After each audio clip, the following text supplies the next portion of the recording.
Renungan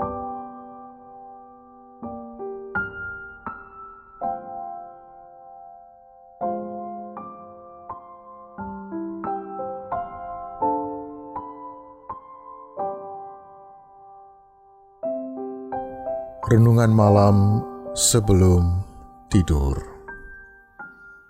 Sahabat yang mengasihi dan dikasihi Tuhan, mungkin malam ini Anda tidak bisa tidur dengan tenang karena sedang bergumul untuk melakukan terobosan-terobosan baru dalam menyelesaikan masalah yang sedang dihadapi. Apakah itu terkait dengan usaha, dengan karier, jabatan, keluarga, atau situasi kritis yang terjadi pada diri sendiri atau orang yang kita kasihi?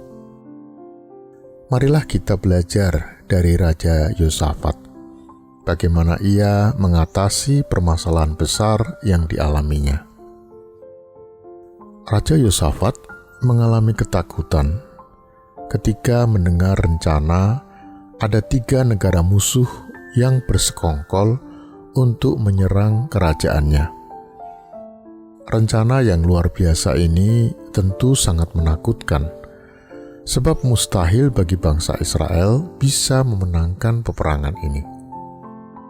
Tapi Yosafat tidak berhenti pada ketakutannya, kemudian mengeluh dan bersembunyi. Ia menyadari bahwa rencana lawan untuk menyerang kerajaannya adalah sesuatu yang di luar kendalinya. Oleh sebab itu, ia mencoba menenangkan diri dan mulai menata diri untuk melakukan segala sesuatu yang ada dalam kendalinya. Pertama sekali yang dilakukannya tertulis dalam 2 Tawarikh 20 ayat 3, Yosafat menjadi takut lalu mengambil keputusan untuk mencari Tuhan. Ia menyerukan kepada seluruh Yehuda supaya berpuasa. Mencari Tuhan adalah prioritas pertama yang harus dilakukan untuk mengembalikan keberanian, sehingga dapat dengan tenang menata strategi untuk menyelesaikan masalah yang sedang dihadapi. Nah, dalam perjumpaannya dengan Tuhan, Yosafat tidak mulai dengan mengutarakan apa yang dibutuhkannya. Seperti kebanyakan kita kan langsung dalam doa selalu, ini Tuhan yang saya butuhkan. Enggak. Tetapi ia atau Yosafat memusatkan diri dan mengarahkan perhatiannya hanya kepada Tuhan. Yosafat mengakui kebesaran Tuhan sebagai Allah yang perkasa dan berkuasa, seperti yang tertulis dalam 2 Tawarikh 20 ayat 6. Ya Tuhan, Allah nenek moyang kami, bukankah Engkau Allah di dalam surga? Bukankah Engkau memerintahkan atas segenap kerajaan bangsa? Kuasa dan keperkasaan ada di dalam tangan-Mu, sehingga tidak ada orang yang dapat bertahan melawan Engkau.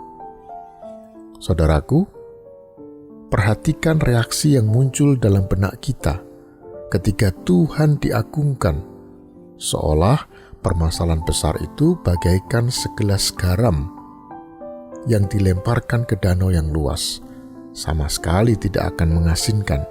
Demikian juga ketika kita yakin bahwa Allah Maha Kuasa, maka permasalahan sebesar apapun tetap ada dalam kendali Tuhan.